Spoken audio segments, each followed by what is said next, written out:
as social media does become more commercial, which is a real shame, but it's the direction that it's gone in, marketers are using this as a tool. These bags cost, as we all know, next to nothing to make.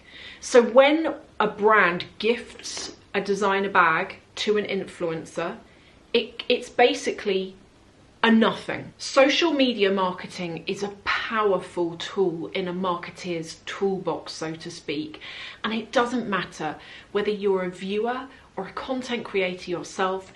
The fact is, all the chances are that with at least one of your purchases, you will have been swayed by social media marketing. Hey everyone, welcome to another video. So what I want to discuss today is some sort of marketing talk around social media marketing, around why it's such a powerful tool, around why marketeers use it, and how actually it's become, in recent years, depending on the sector, it can become more popular than some traditional and digital routes that marketeers would have used, say 10 years ago. So we're going to go through all of that, but also I want to go through 10 items that I have been swayed into buying. Some of them I'm glad, but some of them I'm not, and I wish I didn't. And some of them I don't own, and I'm aware that I want them only because of social media marketing. So the first thing, before we talk about sort of the way this all works, the first thing is the Hermes Birkin in the 25 size. I have said to you before, the only bag I really like from Hermes is the Constance. The Birkin and the Kelly, not interested in, particularly the Kelly. Just, it's not my thing. It's not a vibe for me. But the Birkin, I never liked the Birkin. But then I saw it in the size 25, which is the smallest size, and it's like about this big and it's very, very cute. I don't like it in any of the other larger sizes. And it was actually Sabrina at Luxury Promise that got me onto this bag. And every time I go in and see her now, she always shows me one. She's like, it's the 25. And I look at it and I'm like, can you not? No. And I know that I am only wanting it because of social media, because I feel as though the 25 is very popular right now. Why do I want it because of social media? Frankly, because I'm seeing loads of people style it and make it look amazing. The next thing is also from Hermes, and it's the belt that borrows the same clasp as the Kelly bag. I have been seeing this everywhere. Now, to be honest, you know what I was thinking? A lot of people I'm seeing styling this on Instagram have actually bought, I didn't even realise, but there is an Amazon dupe. It's basically a copy. I was like, what is everyone wearing here? And people are saying, oh, it's not the real thing, it's a dupe. And then I went and looked and I was like, wow, the only difference is it doesn't have Hermes written on it, but it's basically the same thing. So that's a really good example of where you can be influenced to spend like hundreds of pounds on the real thing, when actually I think they're like £14, you know that, on Amazon. Not my thing. If I was going to buy it, I'd get the real one personally. But you know what? I'm not going to get it because I'm well aware that right now everyone on Instagram is making it look great over a blazer, over a jacket, you know, on a pair of jeans, on a pair of smart trousers. Do I need it? No. The next item that I always want in autumn and winter because of social media is the Max Mara teddy coat. And I'm really aware with that.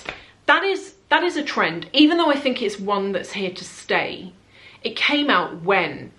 Probably 8 years ago, maybe even more. And at the time, it really got pumped up on social media. But I have not bought one because although I think they're the warmest thing ever, I actually think they can, that oversized look, on me at least, doesn't look flattering. And I don't feel, when I've tried one on, you know, sometimes you try something on and you feel good and you're like, yeah, I need this because it's making me feel 10 out of 10. The Max Mara coat has never done that for me. The Dior saddle bag. I bought this back in early 2019, it must have been, and I bought it because at the time I was seeing loads of influencers on Instagram with a really chic outfit on, wearing, mainly most of them had the black leather version, but they'd wear it and you'd see the C and the D there, and it just looked so well put together. And I bought the bag, but you know, it's been a failure for me. Because of the shape of it, the weird shape, all of your stuff sinks down to this area here. You can't really do anything with this section up here. But also, because it's got quite a deep seam that runs through it, on the inside, that seam pokes up Can you see it? There is a seam in there. And basically what that does is it doesn't let you lay things flat. Your stuff has to sit either side of the seam. And if you carry around like a little makeup pouch or whatever, it doesn't really work in this bag. Also, of course, the scandals, so I've now got this bag, and I was never using it anyway, but I like the bag, and in one way I'm glad I got it, but in another way I'm just like, it's something I don't use. The other bag that I was influenced to buy is the Dior book tote. This is my hand sanitizer just here. Dior book tote. I'm not angry I bought that. And do you know something? That's my gym bag.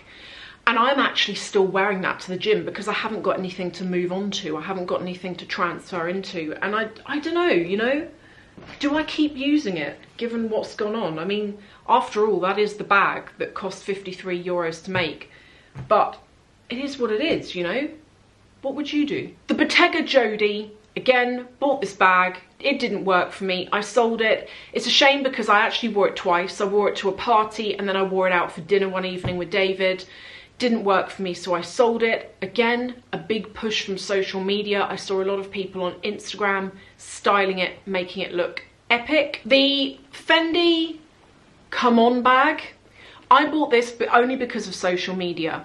I don't know how many of you have seen, but Fendi are really excellent at pushing their new products, not just on their own social media, but with influencers. So they have influencers that they work with, and I'm going to come onto this in a second, but they have influencers they work with who on the day of launch, or normally very close to the day of launch, or sometimes even before, will be seen with the bag. And it's paid partnerships. The people, generally speaking, and I'm going to come on to it, but they will get paid and they'll get given the product. They then show it and you and I think, oh my God, I need to go and buy it. And that's just how it works. Don't hate the player, hate the game. That's how it works.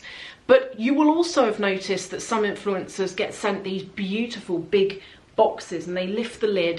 Miu Miu do it a lot, and you'll have the latest bag in there in a little compartment, and you'll have a pair of sunglasses, and you'll have like maybe a little scarf or a hat or something, and it's all contained in these beautiful big boxes. Again, it's done to make you and I spend the money on stuff that that person hasn't had to buy. And then finally, 3 more things. I'm going to whiz through these quickly. A Celine t-shirt that I want because of social media. I know, but I want it. And actually it's not something I think I'm altogether going to regret getting, because I've got a Dior t-shirt that I used to wear a lot with a lot of different things, so I don't think I'd regret the Celine version. But the next thing I need to show you is from Balmain, and it is one of their blazers. I was definitely influenced to buy this back in 2016. I remember seeing it all over the place. Celebrities were wearing it. Influencers were wearing it. Everyone seemed to have a Balmain blazer, and when you put them on, they fit like nothing else. And then finally, before we talk, Odd Muse. How many people have heard of this brand? Odd Muse is actually owned and run by an influencer, and it's no surprise she does a fantastic job of marketing her own things. And I started seeing a lot of people on Instagram, albeit actually people that were buying their own stuff, wearing pieces from her line. And I was seeing a couple of people in particular wearing a dress that she's got. And I just saw it and I was like, I don't even like dresses, but I want to get that. So I bought the dress and I got the blazer. The blazer, I'll put a picture in here of me wearing it just so you can kind of see. Love how it looks. Love how this blazer looks. Not disappointed at all with that. So now let's talk marketing. How does it work? How do marketeers choose people? Is social media marketing really the way forward? So I work in marketing, and I do a bit of traditional, I do a bit of digital, and I do a bit of social. And I can tell you that over the last 10 years, the dynamic has changed. So if you go back 10 years, let's say digital, for me at least, was more popular than traditional. So digital could be a landing page, it could be an email campaign, it like ECRM. It could be some like on ad banners that drive people to a campaign. And then you can track clicks, you can track conversions. So that is how many people would click through and buy or do call to action, do whatever it is you want them to do. Then you had traditional, which was always traditionally, excuse the pun, harder to track conversions, harder to gain results. So traditional could be an ad, like a magazine ad, something in the paper, could be a leaflet that's handed out somewhere. It could be anything like that, anything that's print. And in recent years, social media marketing has taken off. Why has it taken off and why does it work? First of all, it doesn't work with everyone. Every so often, you might have a brand that comes to you that says, we've got a new product out. It's a food blender. Can you find us X number of YouTubers or Instagrammers or both who have got good engagement and who do food or cooking or something in that sector? Sometimes the brands will already know who they want to work with, and typically the way that happens in my experience is you will have PRs that work for that brand who have an interest in that topic, who just happen to follow people they like. Because they're interested in that genre, they will follow people that they're into. And so they will know a little bit about who that person is, what their engagement's like, whether they're authentic or not, etc. So it can be a combination, of how you find the people in the first place. Sometimes you would go to a talent agency, someone who's got people on their books already. So there's lots of different ways that you would do it. Some influencers work and convert and others don't. And it just depends on that person's presentation. Some people are more convincing than others, but it also depends on their numbers. Sometimes you will get someone that doesn't have many subscribers, but they will convert higher than someone who's got like hundreds of thousands. So actually, what we tell brands is don't look at subscriber numbers, look at views. And when you work with a creator, look at their geographical locations of where people are based and look at their watch time. So that's what we tend to advise. And the reason why it works is because depending on the person that you use, you're using someone who has an audience who are more engaged with them than someone flicking through Vogue on their way home from work on the train. If there's an advert in Vogue, how many people are going to stop, look at it and go, yeah, I'm going to go and buy that? And even if they do, it's very difficult to track that back to that advert in Vogue. How are you going to do that? Even if you put like a QR code or like a campaign, like call to action link, how many people are going to bother doing that? They're just going to go to the shop and buy it. So social media marketing, you can track clicks. It's so much easier to gain traction on social media marketing than it really is in other areas. And I think that social media marketing is going to be something that we continue to see grow.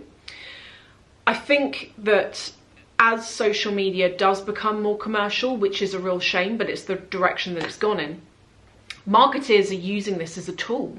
It's a great tool. And you know what? The way I see it is some people will see the commercial aspect as negative. I personally, as a marketer, but also as somebody who makes videos and a bit of Instagram, I see it as a good thing.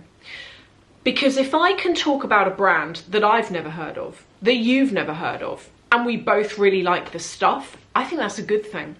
I'll give you an example. Lily Silk. When I first worked with Lily Silk, that was back in 2018, end of. I'd never heard of them before. They were a new brand on the block. And I was like, okay, their stuff looks cute. And they sent me some stuff. And it turned up and I was like, wow, the quality is amazing. Their silk's really thick. It's really sumptuous. The cut of everything's beautiful. Everything's very elegant. Everything's very classic. And do you know something? I ended up becoming a customer. And to this day, I'm still a customer. There is actually a skirt on there that I'm going to buy for my trip to Asia in the autumn. And I already know how I'm going to style that skirt with the Celine t-shirt, funnily enough. That's how I'm going to do it. Also, Ideal, I'm a customer of. Goelia, I'm a customer of. Vivea shoes, I'm a customer of. And they are all brands that I had never heard of before. Do you know something? What I do is if I get lots of brands that contact me and they send me stuff, and if I think it's junk, I return it and I politely decline to do the video. I wouldn't myself want to do a video pushing something that I didn't really like, personally. But not everyone's like that. And that's another thing you have to be aware of, is that sometimes on social media, with social media advertising, someone might be pushing something they don't really love, and it's really difficult. And this is something that when we work in social media, we try and make sure that we work with people that are genuine and that we can tell they like the product. And that's the key thing there, to that authenticity. Authenticity in social media marketing is the jewel of what you're after. So there's a bit of a talk there, and some of the things I bought that I wish I didn't, and some of the things I bought which I'm glad I did. Let me know what you think in the comments. I would love to get your feedback on this topic. Thank you, and I will speak to you in the next video.